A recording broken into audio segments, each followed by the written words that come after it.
When I attended the American Film Market this year, one of the things I got to attend was their pitch competition, which was really, really beneficial, and I wanted to share the lessons of that. And just to kind of really backtrack and just provide some context, it was 22 participants that got to go on stage in front of judges and pitch their TV series or feature film in 2 minutes or less. So that's pretty difficult, right? You have to get a lot of information in a short amount of time, and you have to do it in an engaging way, right? So that became the goal. And seeing this amount of pitches in quick succession, you really start to pick out various patterns of what's working, what's not, and stuff like that. And so one of the first recommendations that I have for you is, as much as possible, whether you participate or just attend, go to these various pitch competitions. There are plenty out there and things of that nature. And if for some reason you can't find any, then what I would encourage you to do is to create your own community of friends and peers and things like that. And that's even perhaps better because it's a little bit lower stakes and you guys can all give each other feedback, but create that community where you guys can essentially have your own in-house pitch. It doesn't even have to be a competition, but just everyone goes around the room and pitches their idea and everyone then provides feedback, right? And you start to see that thing. So the more you can participate in these, the better, because, pitching at the end of the day is very important for any project that you have. And yet it's one of the skills that we so seldom get to practice. And even when we do, we don't quite know of what works and what doesn't, right? So first and foremost, having that ability to both put yourself out there, but also to absorb other people's will help you out. But here's 10 things that I sort of noticed, of what you want to hit, and, to make it engaging. And that's part of the difficult thing is, these competitions have, time restrictions and stuff like that. And when you're pitching, like in an actual room to executives, that time restraint isn't quite there in the same way. But at the same time, you don't want to make it very long and drawn out. You want to be quick, right? And so 2 minutes is feasibly what you would want to try to aim for, maybe 3, if you're going to go in that direction. Anyway, so first and foremost, you want to start with a captivating hook. And this is something that's thought-provoking. It can be the theme. It can be your connection to the material, right? A lot of people began their pitches with that idea of like, okay, this happened in my life and here's how I translate it into a movie. Obviously, you said a lot more eloquently than that, but something that right off the bat draws people in. Next, having a compelling logline of what the piece is. Now, it could be a logline, it could be a short summary. It's one of those things that, sometimes you can tell the whole movie or kind of the series itself, of like kind of the overall, A to B to C, and get to the end.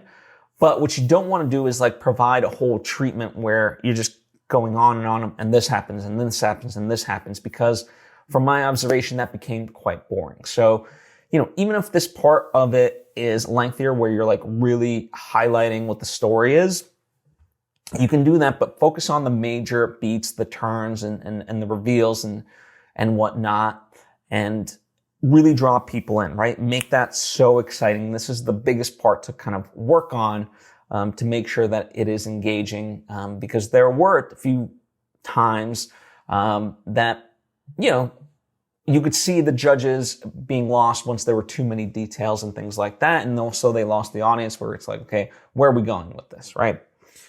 So that's that. Highlighting your unique selling point, right? This, or selling proposition, sometimes it's called, right? They have this with products. Like, what is your differentiator? Why is this the thing that stands out above the rest? Even if it's something that is very genre specific and it's kind of been out there, you want to highlight that this, like, doing this makes it different and therefore engaging, and it's needed now, right? Like, that's what you want to be able to highlight with your pitch, and that is the unique selling point. Going back to the idea of the story, you obviously want to highlight your key characters. And that goes back to that idea that when you're giving that summary, you don't want to give too much. Obviously, like let's take Lord of the Rings, right? Lord of the Rings has a lot of characters, but if you are pitching it, you, let's say, might focus on Frodo because he's the person that has to give the ring to Mordor, right? Like and get it, like that's the mission, right? And then you have Aragorn, who is this heir to the throne, but he's reluctant, right? So those might be the two characters that you really focus on in terms of your pitch, and maybe put in Gandalf or something like that. But all that to say, obviously, Lord of the Rings has tons and tons of characters that are key to the plot, but you don't want to incorporate them into the pitch. You want to just focus on the ones that are your primary characters, okay? Fifth is you want to focus on the high stakes, right? Even if you have a movie that's like more grounded in reality and on the surface it might appear like a slice of life, right? Like it's just a bunch of kids doing something, let's say, but to them, the thing that they're doing is high stakes, right? So you want to highlight why it matters to the characters, because by doing that, obviously it matters to us as the audience. We can start to empathize and gravitate towards them. So making sure that is clear and spelled out. With these pitches, you want to be quite overt, right? You don't want to be subtle. Save that for the writing of the actual script. And I say that because the sixth piece that you want to make sure is that you highlight the audience and market appeal. Is this PG-13? Is this for younger audiences? Like, who is this going to be for? You want to have the end product in mind, because that's what they want to know of. Okay, like if we get this movie made, what's our ROI? What's our return on investment? How are we going to get that money back and make some money, right? Make a profit from this movie. And so by highlighting the audience target, people can start to know that, right? In fact, there was a wonderful pitch that I saw that was a horror movie set with like Latin folklore and things like that. Like it was brilliantly done. Unfortunately, I can't give too many details about it, but yeah, and it was just amazing in terms of like just its story already. And then when they highlighted like, hey, or horror itself is the genre that tends to do really well, especially when you can keep it low budget. You don't have to have A-list actors. It's okay as long as the premise works. And also, Latinos tend to actually gravitate towards horror, and by leaning in on a story, that highlights kind of folklore from that, it can elevate it. And then, so that's your core base, and then it could spread out from there, right? Because horror is, for the most part, universal. That's what makes it successful. So obviously I'm kind of just doing a crappy version of highlighting that, but that was the basis of what they were talking about. So that's an example of that. Obviously, the sort of artistic vision, and that goes into talking about, what sort of genre it is, but also like just the tone and, it's kind of tied with the uniqueness of it, but like, what are we seeing here, right? Obviously something like as The Matrix, that's very stylized and stuff like that. So you kind of incorporate that into the pitch, and even just like the words you use, right? Indicate these things, right? So you want to be very specific with your word choices. Number 8, industry comparisons, right? Saying, this movie, like let's say it's Toy Story meets Aliens. I don't know, I just made that up. But it's already like, ooh, that's intriguing, right? Because when you can give people a frame of reference, that's really what this is, then they can orient themselves easier into the story. And generally, at least from my vantage point, kind of if you can just set that up as, as an early part of the pitch before you even get to the story, it just kind of helps ground people so they know, like, okay, they're not thinking, is this a comedy? Is this a dramedy?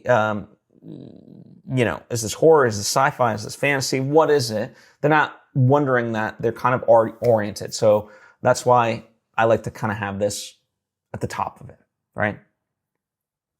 Production details, so any talent that is already attached, perhaps, the budget and the financing you already have in place, like things like that, anything that, showcases to them, what it's going to cost, but also what you have already made for it, right? That's going to be a big thing. And then, something to tie it up. So the closing statement with, I'll call it a call to action, but, essentially like what it is that you're looking for from them. You want to be very specific, so if you already have partial funding and things like that, it's like, hey, we're looking to partner with you as a co-production to help finance, the last 30% of this movie, whatever it is, right? You want to be specific with the ask. So that's kind of the 10 key things. Now that's a lot to fit within 2 minutes, right? And, step number 1 is to write out your pitch, right? Really hone it in and things of that nature, and do many revisions, right? Keep iterating until you get to the best version that you can. And part of how you do that is, when you write it, start reading it out loud. How does it flow? Are you stumbling over words? Because while it might read well, speaking it out loud isn't as easy. And by doing that, also, you start to engrave it in your mind, because when you are doing this pitch, you don't want to be reading cue cards. You're not going to be reading off a teleprompter, things like that. You want it to be as conversational as you can.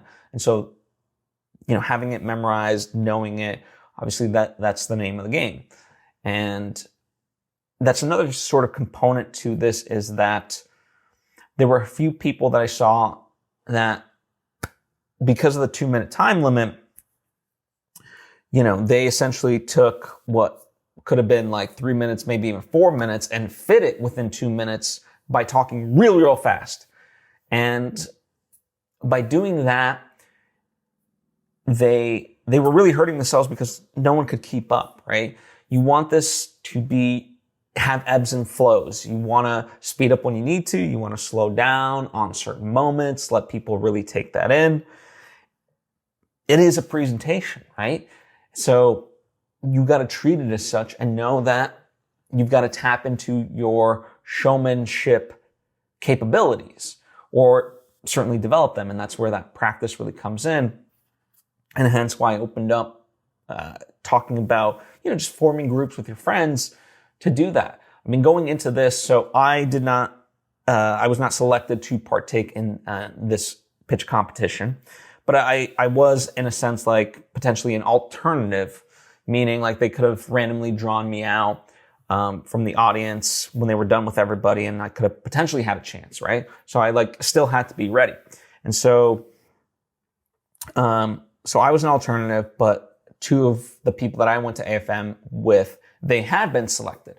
And so, we'd been individually practicing our pitches, and then leading up to the competition, we each, would do it for ourselves, right? Just practicing.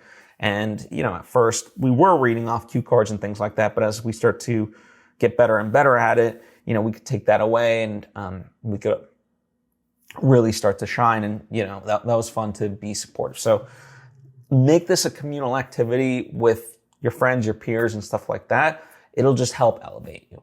So I hope all of these little insights and tips help you out. It is, obviously something very important. It does take time, so have a little bit of patience. But this is definitely the first step. And if you have any thoughts or questions of your own that you want to ask, please comment down below, and that way I can answer. All right. So thank you for joining me. I appreciate you, and see you next time.